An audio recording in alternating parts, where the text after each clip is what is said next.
ce ministère. Quel est donc ce ministère dont parle Paul, 2 Corinthiens 4, 1, 7? C'est le seul ministère que Dieu approuve. L'élément le plus important dans le ministère, ce n'est pas la prédication de l'évangile.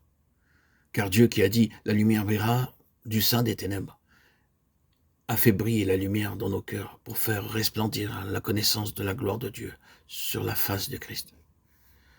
La lumière du glorieux évangile de Jésus-Christ qui a brillé dans nos cœurs. Oh, quel est le contexte? Le chapitre précédent nous reporte à l'Exode 34. Moïse avait parlé avec Dieu et il ne savait pas que son visage rayonnait. Mais le peuple le voyait bien et détournait le regard, incapable qu'il était de supporter cet éclat. Et après tout, Moïse ne faisait que lire la loi. C'était du légalisme. C'était la loi de la mort. Mais ce que nous avons ici, c'est la loi de la vie qui est en Christ. Le Dieu dont la gloire brillait sur la face de Moïse, alors voilé, a rayonné sans voile dans nos cœurs. Il n'y a pas de voile sur la face de Jésus-Christ. Et cette expression sans voile est révélée dans nos cœurs par le Saint-Esprit. Dieu a brillé dans nos cœurs. Et dans quel but?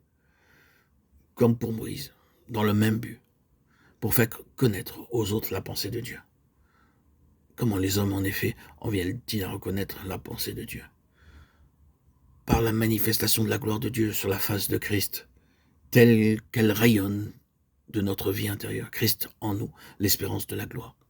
Dieu a illuminé nos cœurs de sorte qu'il a fait de nous, non seulement dans ce que nous disons, mais dans ce que nous sommes, une expression de Christ, donc une révélation de Dieu.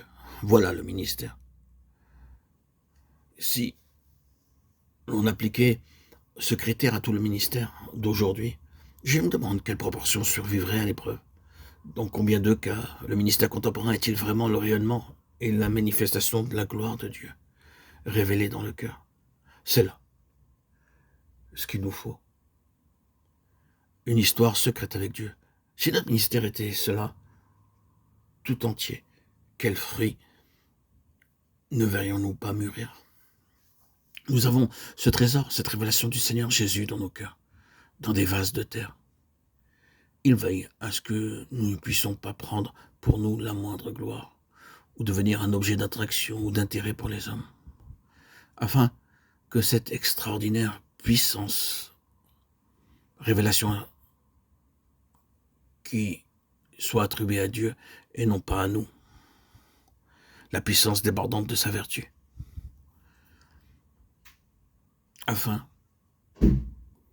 que par cette merveille, cette révélation intérieure de Jésus-Christ en nous, cette extraordinaire puissance de Dieu se révèle dans nos cœurs.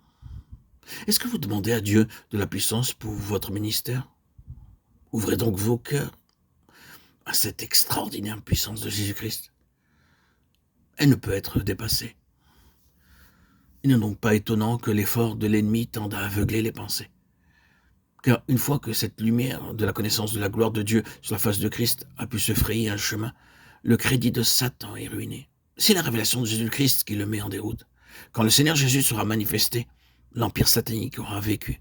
Et l'extraordinaire puissance dans ce ministère, c'est cette lumière de Dieu qui brille dans nos cœurs pour révéler en nous sa gloire sur la face de Christ. Ce n'est pas nécessairement un ministère du haut de la chair, mais c'est le ministère du Seigneur. Il faut qu'en toute chose, la puissance de Dieu puisse s'exprimer par nous.